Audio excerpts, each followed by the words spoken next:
Hi student, today lecture is about the direct method. In the previous lecture we talked about the grammar translation method. So today we are going to talk about the second method of teaching, which is the direct method. So the objective of this lecture or this lesson is the first thing we should know why it is called the direct method, why it is named or it is called by this name. The second, how it is work, okay, and finally, what is the difference between this method and the grammar translation method. So the first thing, why it is called the direct method. It is called the direct method because it receive. It is direct. Okay, I mean, when they teach, they directly use the foreign language. So here we will read the answer. The direct method received its name from the fact that meaning is to be conveyed directly in the target language through the use of explanation and visual aids with no use to the student native language. Okay, as we know before, okay, from the grammar translation method, التدريس يكون باستخدام اللغة الأم، يعني الأستاذ من يشرح أو يوضح أو يعطي معنى مفردة يستخدم اللغة الأم اللي يعني ما يظل يعني بس يستخدم اللغة اللي الطالب جاي يتعلمها، لا يكسر القاعدة ويستخدم أو يتناقش ويا الطلاب بالمودر تونج مالتهم. بينما بالدايركت ميثود نو، ماكو هيجي شي. الأستاذ يشرح from the beginning of the class to the end until you finish your courses with the language that you try to learn. The teacher only use the foreign language. Also, the direct method has one basic rule, or one very important rule, is that no translation is allowed in the class. So the teacher, no matter what he faces, he will not translate any word or any sentence to the mother language. In order to do that, he is willing or ready to do anything. For example, if he teaches them the word cook or cooking, okay, so the student asks him what is the meaning of this word, he will not translate it, okay, ما راح يقول المعنى مالتها انه هو طبخ او يطبخ, okay, as a verb.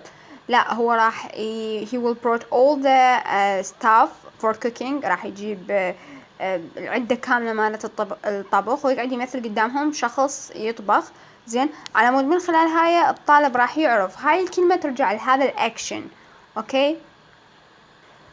شنو معنى انه هاي حالة اللي هو acting or في بعض الأوقات لا, هو يستخدم ال explanation, يشرح لهم, يعني من تقول فرضا أي كلمة معينة هو يشرح لك معنى الكلمة هاي أو يعرفها على مود أنت تفتهم معناها. Sometimes he use visual aids. ال visual aids هي ال picture, okay, ال object, يعني من علم كلمة apple يجيب apple, okay, عم تعرف أنت هاي الكلمة تستخدم هذا ال object, okay, أو إذا شي ما يقدر يجيب لك إياه كobject. For example, when he teach you the meaning of the word mountains, okay, ما يقدر يجيب لك mountains for the class, okay, فيجيب لك picture, صورة لل thing that he tried to teach you. Okay, before we will enter the class, I want you to have a pen and paper and just pay attention for the point that I'm going to mention or the teacher that's going to take in the class, and I want you to write what he is going to, how he is going to deal with the grammar, with the pronunciation, whether he is going to use translation, how he is going to clarify the meaning, how he is going to deal with writing, for example.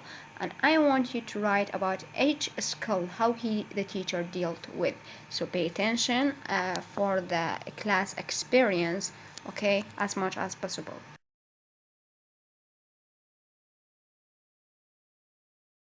Okay, in order to understand how this method of teach working, we are going to imagine ourselves in the class.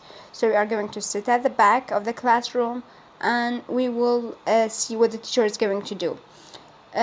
First, we will notice that the teacher placed a map for the United States at the in front of the student, and then he asked them to open their textbook on a passage called "Looking at the Map." Okay, while the student is going to read from the passage, he is going, to point for them, which part of the United States we are going to talk about. So the passage is, we are looking at the map of the United States. Canada is the country at the north of the United States, and Mexico is the country to the south of the United States. Between Canada and the United States are the Great Lakes. Between Mexico and the United States is the Rio Grande River. On the east coast is the Atlantic Ocean, and on the west coast is the Pacific Ocean. In the east is mountain range called Appalachian Mountain. In the west are the Rocky Mountain. After we will finish, the student is going to read the passage, and the teacher is going to refer or to point for them on the map, in the north, Canada, so he is going to point for the north. When we reach, Mexico is in the south, he will point to the south, and by this, the student will understand the map and understand the United States, okay, without translation. So the teacher, by using the map and pointing, okay, here the student is going to understand without the need to use the mother tongue. This is the first point.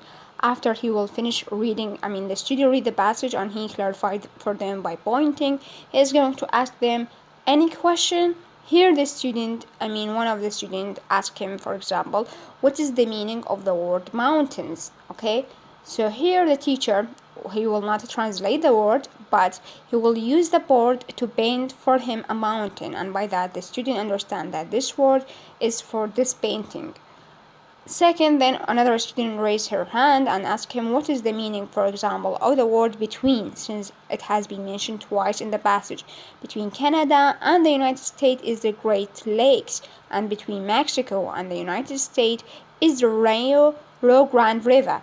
So this word between, what is the meaning of between? So he will not translate the word, but he will give her example. He will tell her, you are sitting between Anne and John, for example. So here the word between is become much more clearer for the student to understand without translation.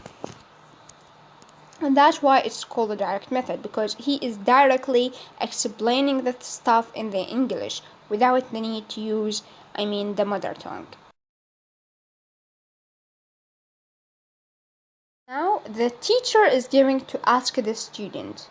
We have the opposite. The beginning, the student asks the teacher. Now we have the opposite. The teacher is going to ask the student, "Are we looking to the map at the map of Italy?" The student is going to answer no in chorus, as a group answer. The teacher remind the class to answer in full sentence. So they are going to answer, "No, we are not looking at the map of Italy." Then he is going to ask them, "Are we looking at the map of the United States?" They will answer, "Yes, we are looking at the map of the United States." Then he is going to ask them, "Is Canada the country to the south of the United States?" They will answer, "No, Canada is not the country at the south of the United States." Then we have the last question is, are the Great Lake in the north of the United States? Yes, the Great Lake are in the north. And he continue ask them about stuff or information that has already been mentioned in the passage, okay? And they are going to answer him in the chorus or in the group answer. So then he, ask the student, "Do you have any question?" After he clarify for them, by the group answer. So one of the students is going to ask, where are the Appalachian Mountain? So here, one of the students asked him this question, so he clarified for her that the word Appalachian Mountain is not be pronounced like that, so he will teach them in a group how the word Appalachian Mountain going to be answered. And by this he teach them the pronunciation. And then one of the students asked, what is the ocean in the west coast? The teacher is going to answer or interrupt the student and ask him or her, what is the ocean in in the West Coast or on the West Coast.